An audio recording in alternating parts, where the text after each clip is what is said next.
Praise Lord, जय मसीह की। कैसे हैं आप? मेरा नाम पास्टर शिमोन पत्रस है और आज की सुंदर सुबह में मैं आप सबका स्वागत करता हूं। आइए प्रभु की पवित्र और धन्य उपस्थिति में परमेश्वर के वचन का हम मनन करें। मेरे साथ निकालिए भजन संहिता 73 अध्याय 73 और उसका 28 वचन। यहाँ इस प्रकार से लिखा है, परंतु परमेश्वर के समीप रहना यही मेरे लिए भला है। मैंने प्रभु यहोवा को अपना शरण स्थान माना है, जिससे मैं तेरे सब कामों का वर्णन करूँ। परमेश्वर के लोगों, प्रभु का वचन हमें सिखाता है, परमेश्वर का वचन हमें बताता है। राजा दाऊद कहता है, परमेश्वर के समीप रहना यही मेरे लिए भला है। दाऊद के घर को मनन करें, उसके जीवन को देखें। पूरे परिवार में 8 भाई हैं और ये सबसे छोटा है। इसके पिता ने इसे भेड़ बकरियों के चरवाहा बना दिया। वो सुबह से निकलता, भेड़ बकरियों को चरवाही करता और शाम को थका हारा लौटता था। इसके विपरीत इसके भाई बहुत हायर पोजीशन पे थे, राजा की सेना में थे, मिलिट्री में थे, राजा के साथ, सेनापति के साथ मानो इनका जान पहचान था। बहुत बहुत बेस्ट पोजीशन पर ये पाए जाते हैं। परंतु जब इन दोनों के जीवन का जब आप तुलना करेंगे, आपको ज्ञात होगा, आपको मालूम होगा, दाऊद परमेश्वर का भजन करने वाला, गीतों को लिखने वाला, प्रभु के निकटतम बना रहने वाला, आराधना में बना रहने वाला एक ऐसा परमेश्वर का दास था। पर इसके विपरीत इसके भाइयों के जीवन में ये बातें नहीं थी। और इसका रिजल्ट देखिएगा, उसके निकटता, परमेश्वर के साथ बने रहने की आदत ने उसे इतना आशीषित किया, वो कह सकता है परमेश्वर के निकट बना रहना, उसके समीप में रहना मेरे लिए धन्य और अद्भुत बात है। आगे चलकर दाऊद, परमेश्वर के अनुग्रह से आगे चलकर दाऊद इज़राइल का दूसरा राजा बनता है। Praise the Lord, hallelujah. और उसके भाई उसके नीचे रहते हैं। ये कैसा अद्भुत अनुग्रह है। परमेश्वर के निकटता में हमेशा आपका फायदा होगा।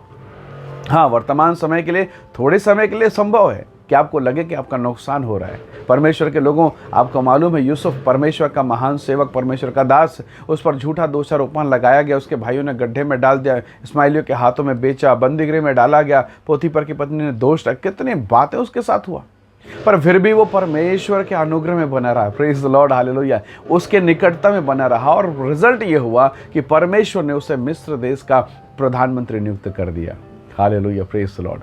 परमेश्वर के लोगों, बहुत बार हम यहाँ वहाँ हाथ मारते हैं, यहाँ सहायता वहाँ सहायता, दुख में, पीड़ा में, निराशा में, कई बार मकान का किराया नहीं पटा, बच्चों का जीवन असहाय की अवस्था में, मैं क्या करूँ, कैसे करूँ, कई प्रकार की परिस्थितियाँ। पर परमेश्वर ही है जो आपको आशीष देगा और उसके निकट बने रहने से कभी आपका नुकसान नहीं होगा, परंतु आप ऊंचे किए जाएंगे। परमेश्वर के लोगों, प्रभु का अद्भुत अनुग्रह है, प्रभु का अद्भुत ग्रेस है ये। परमेश्वर का दास, प्रभु का सेवक एलिय्याह लगातार निकटता में प्रभु के साथ बना रहा है। एक बार एक समय ऐसा आया कि एक रानी ने उसे दुश्मनी कर ली, उसे कहा मैं तुझे घात करूंगी। पर आपको मालूम है, परमेश्वर ने एलिय्याह को स्वर्ग में उस दुगने अभिषेक के साथ उसे वापस लेकर चला गया। प्रभु आपको ब्लेस करेगा, आपके जीवन को आशीष देगा। इसलिए दाऊद परमेश्वर का दास कहता है, परंतु परमेश्वर के समीप रहना यही मेरे लिए भला है। आप प्रभु के समीप में बने रहें, आपका घर, आपका परिवार, आपके लोग आशीषित होते रहेंगे। कोयला चूल्हे के बाहर रहेगा, कोयला ही रहेगा। और यदि वो चूल्हे के अंदर आ गया कोयला, तो फिर उसे कोई पकड़ नहीं सकता। अब वो अंगार बन गया, अब तो वो ज्वलनशील हो गया है। प्रभु के लोगों, यदि आप प्रभु की उपस्थिति से बाहर रहेंगे, कोयले के समान रहेंगे, अंदर आ जाएंगे, धधकती आग बन जाएंगे। इब्रानी 12वां अध्याय 29 पद कहता है, हमारा परमेश्वर भस्म करने वाली आग है। Praise the Lord, hallelujah. इसलिए प्रभु के निकटता में बने रहें, परमेश्वर आपको बाहर निकालेगा, आपको आशीष देगा, आपके जीवन पर अपनी महिमा को प्रकट करेगा। दानियल हमारे लिए जिंदा उदाहरण है। उसके लोगों ने, उसके आसपास के मित्रों ने उसकी बुराई करी, चुगली करी, पर दानियल प्रतिदिन दिन में 3 बार अपनी खिड़की खोलकर परमेश्वर से प्रार्थना करता था। निरंतर यरूशलेम की तरफ देखता रहता था। उसके शत्रु, उसके विरोधी लोग क्या क्या कुछ नहीं किए। उसे सिंह के माद में डाल दिया गया। लोगों ने समझा इसका काम तमाम हो गया। लेकिन परमेश्वर की कलीसिया, परमेश्वर के लोगों, जब आप उसके निकटता में रहते हैं, परमेश्वर सब बातों में आपके लिए भलाई को पैदा करेगा। दूसरे सुबह परमेश्वर का दास दानियल निकाला गया। उसका सिंहासन, उसका स्थान, पोजीशन बदल गया। राजा ने कहा, मेरे बाद अब पूरे देश में, पूरे राज्य में केवल तू राज्य करेगा। हालेलुया। उसके निकट में बने रहने में बड़ी भलाई है, बड़ा अनुग्रह है। स्वर्ग का परमेश्वर आप सबको आशीष दे। परमेश्वर आप पर अनुग्रह करे, आपके बच्चों पर, आपके घर परिवार पर। और सच में जब आप उसके निकटता में बने रहेंगे, इज़राइल का प्रभु आपको ब्लेस करेगा, आपको आशीष करेगा, आपके जीवन को भलाई से भरेगा। आइए आज की सुबह हम प्रार्थना करें, प्रभु का अनुग्रह, प्रभु की दया आपके घर में, आपके परिवार में बनी रहे। आइए दुआ करें। सर्वशक्तिमान प्रभु, मैं हर एक भाई बहनों को जो इस समय प्रभु इस वीडियो को, इस संदेश को सुने प्रभु, मैं प्रत्येक को आपके हाथों में सौंपता हूँ।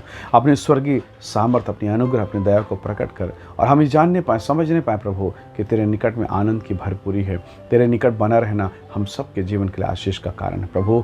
जैसे दाऊद के भाई राजा के निकट में बने रहे परंतु उनका लाभ नहीं हुआ प्रभु, परंतु दाऊद तेरे निकटता में बना रहा और उसे तूने राजा बना दिया। हे परमेश्वर, मेरे लोगों पर दया कर जो इस वीडियो को देखते हैं, हर एक को ब्लेस करें, आशीष दें, उनकी परिस्थितियां प्रभु यीशु के नाम से बदलने पाए। हर एक को आशीष देने के लिए धन्यवाद, यीशु मसीह के सामर्थी नाम से मांगते हैं, आमीन आमीन। प्रभु आप सबको बहुत ऐसे आशीष दे। धन्यवाद इस वीडियो को देखने के लिए। इस वीडियो को दूसरों को भी व्हाट्सएप में या फिर जहाँ भी आप चाहते हैं शेयर जरूर कीजिए, ताकि दूसरे लोग भी, आपके जान पहचान के लोग भी इन वचनों को सुने और वो आशीषों को प्राप्त कर सकें। प्रभु आप सबको आशीष दे। जय मसीह।